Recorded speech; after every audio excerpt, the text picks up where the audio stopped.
kabuhayan, kaya naman kailangan ngang paghandaan. Maging handa, maging alerto, tungkulin to ng bawat mamamayan. Kaya tara na, kilos na, lika na, tumulong tayo. Gawin na po ang karapat-dapat na maging laging handa.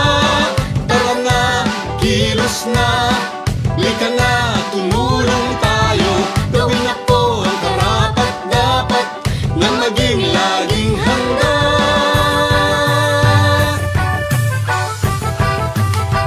Laging handa.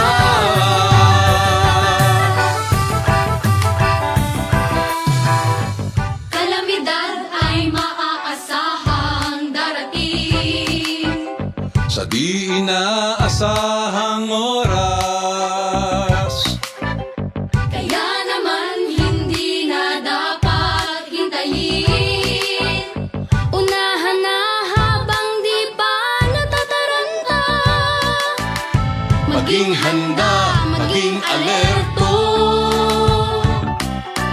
tungkulin to ng bawat mamamayan. Kaya tara na, kilos na, lika na, tumulong tayo.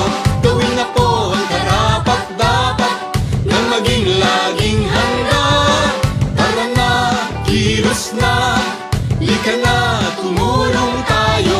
Gawin na po ang karapat-dapat na maging laging handa.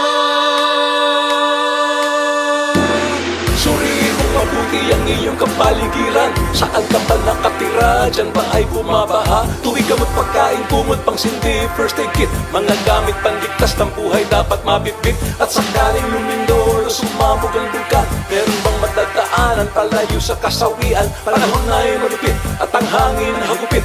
Mabuti na lang na tayo ay laging nakahanda. Tara na, kilos na, lika na, tumulong tayo. Gawin na po ang karapat-dapat na maging laging handa. Tara na, kilos na,